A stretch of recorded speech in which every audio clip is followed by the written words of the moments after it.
Hello दोस्तों, हाजिर हूँ आपके सामने एक नई वीडियो के साथ। आज हम इस वीडियो में बात करने वाले हैं एक ऐसे क्रांतिकारी और स्वतंत्रता सेनानी के जीवन को लेकर जिन्होंने अपनी जान को देश की खातिर कुर्बान कर दिया। उनका नाम था उधम सिंह। आज हम आपको उधम सिंह के जीवन से संबंधित पूरी जानकारी देंगे। उनके जीवन में उतार चढ़ाव और उनके आखिरी के लम्हों के बारे में आपको पूरी जानकारी देने वाले हैं। तो वीडियो को लास्ट तक देखना है, स्किप ना करें ताकि आप पूरी जानकारी हासिल कर सकें। आइए वीडियो को स्टार्ट करते हैं। उधम सिंह एक महान क्रांतिकारी और स्वतंत्रता सेनानी थे जिनके दिल में सिर्फ और सिर्फ देश प्रेम की भावना और अंग्रेजों के प्रति अगम्य क्रोध भरा हुआ था। इन्होंने प्रतिशोध की भावना के फलस्वरूप पंजाब के पूर्व राज्यपाल माइकल ओ डिवायर की हत्या कर दी थी। उधम सिंह 13 अप्रैल सन 1919 के दिन दिल दहला देने वाली घटना में करीब 1000 से अधिक निर्दोष लोगों की शव यात्रा देख ली। तभी से उनको गहरा आघात हुआ और उनके अंदर आक्रोश की भावना जागृत हो गई। फिर क्या था, उन्होंने अपने निर्देश देशवासियों की मौत का बदला लेने के लिए संकल्प कर लिया। उन्होंने अपने संकल्प को अंजाम दिया और फिर उसके बाद वह शहीद आजम सरदार उधम सिंह के नाम से भारत सहित विदेशों में भी प्रसिद्ध हो गए। तो आइए जानते हैं इस महान क्रांतिकारी और स्वतंत्रता सेनानी के बारे में। सबसे पहले बात करेंगे इनके प्रारंभिक जीवन और पारिवारिक जीवन को लेकर। उधम सिंह जी का जन्म 26 दिसंबर सन 1899 में पंजाब के संगरूर जिले के सुनाम में हुआ था और इनको उस समय लोग शेर सिंह के नाम से जाना करते थे। इनके पिता सरदार तेहाल सिंह जम्मू उपली गांव के रेलवे क्रॉसिंग में वॉचमैन का काम किया करते थे। इनकी माता नारायण कौर उर्फ नरेन कौर एक गृहिणी थी जो अपने दोनों बच्चों उधम सिंह और मुक्ता सिंह की देखभाल भी किया करती थी। परंतु दुर्भाग्यवश दोनों भाइयों के सिर से माता पिता का साया शीघ्र ही हट गया था। इनके पिताजी की मृत्यु 1901 में और पिता की मृत्यु के 6 वर्ष बाद इनकी माता की भी मृत्यु हो गई। ऐसी दुखद परिस्थितियों में दोनों भाइयों को अमृतसर के खालसा अनाथालय में आगे का जीवन व्यतीत करने के लिए और शिक्षा दीक्षा लेने के लिए इस अनाथालय में उनको शरण लेनी पड़ी। परंतु दुर्भाग्यवश उधम सिंह के भाई का भी साथ ज्यादा समय तक नहीं रहा। उनकी भाई की मृत्यु 1917 में ही हो गई थी। अब उधम सिंह पंजाब में तीव्र राजनीति में मची उथल पुथल के बीच अकेले रह गए थे। उधम सिंह हो रही इन सभी गतिविधियों से अच्छी तरह से रूबरू थे। उधम सिंह ने सन 1918 में अपनी मैट्रिक की पढ़ाई पूरी कर ली थी। इसके बाद इन्होंने 1919 में खालसा अनाथालय को छोड़ दिया था। वहीं उधम सिंह जी शहीद भगत सिंह जी के विचारों से प्रेरित थे।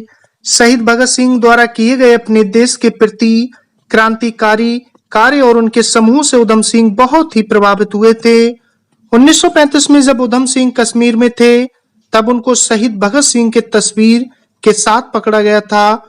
उस दौरान उधम सिंह जी को शहीद भगत सिंह जी का सहयोगी मान लिया गया और इसके साथ ही शहीद भगत सिंह का शिष्य उधम सिंह को भी मान लिया गया था। उधम सिंह जी को देशभक्ति गीत बहुत ही पसंद थे। वह उनको हमेशा सुना करते थे।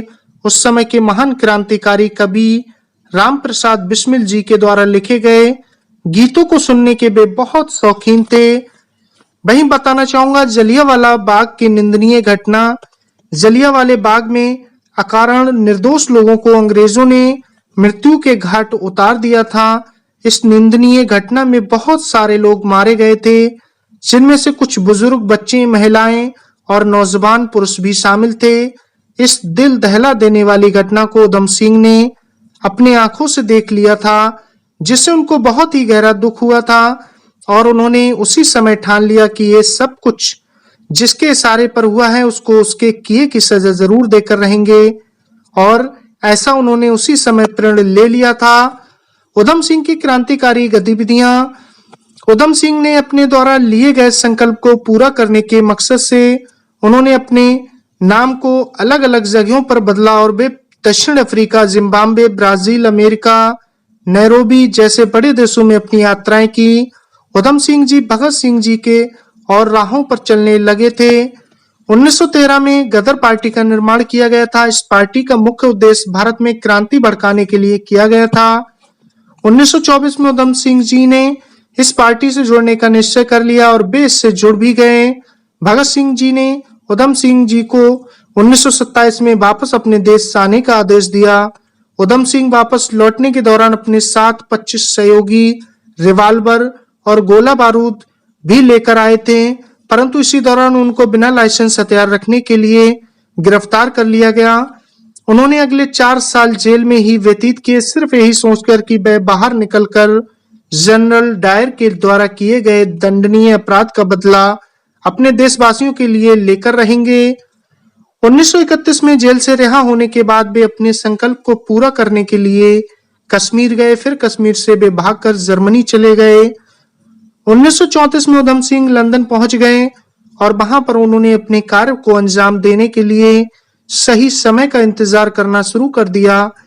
भारत का यही वीर पुरुष जलियांवाला बाग के 21 साल बाद 13 मार्च सन 1940 को रॉयल सेंट्रल एशियन सोसाइटी की लंदन के कास्टन हॉल में बैठक थी, जहां माइकल ओ डायर को उसके किए का दंड देने के लिए तैयार बैठा था। जैसे ही वह बैठक का वक्त समीप आया, वैसे ही उधम सिंह ने आगे बढ़कर जनरल डायर को मारने के लिए 2 शॉट दाग दिए, जिससे जनरल डायर की घटना स्थल पर ही मृत्यु हो गई। कहा जाता है कि उन्होंने इसलिए इस दिन का इंतजार किया ताकि पूरी दुनिया जनरल डायर द्वारा किए गए जघन्य अपराध की सजा पूरी दुनिया देख सके। उन्होंने अपने काम को अंजाम देने के बाद गिरफ्तारी के डर से भागने का जरा सा भी प्रयास नहीं किया और उसी जगह पर वह शांत खड़े रहे। उनको इस बात का गर्व था कि उन्होंने अपने देशवासियों के लिए वह करके दिखाया जो सभी भारतीय देशवासी चाहते थे। ऐसे न जाने कितने स्वतंत्रता सेनानियों ने अपने देश के प्रति अपना प्रेम, सहयोग और अपना आत्मसमर्पण प्रदान किया है। उधम सिंह की अमूल्य शहादत, जनरल डायर की मृत्यु का दोषी 4 जून 1940 को उधम सिंह को घोषित कर दिया गया। 31 जुलाई सन 1940 को लंदन के पेंटोन विलेज जेल में उनको फांसी की सजा दी गई। उधम सिंह जी के मृत शरीर के अवशेष को उनके पुण्यतिथि 31 जुलाई 1974 के दिन भारत को सौंप दिया गया। उधम सिंह जी की अस्थियों को सम्मानपूर्ण भारत वापस लाया गया और उनके गांव में उनकी समाधि को बनाया गया।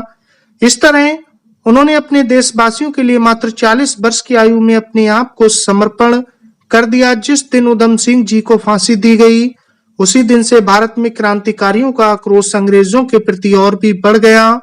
इनके शहीद होने के मात्र 7 वर्ष बाद भारत अंग्रेजों की गुलामी से मुक्त हो गया था।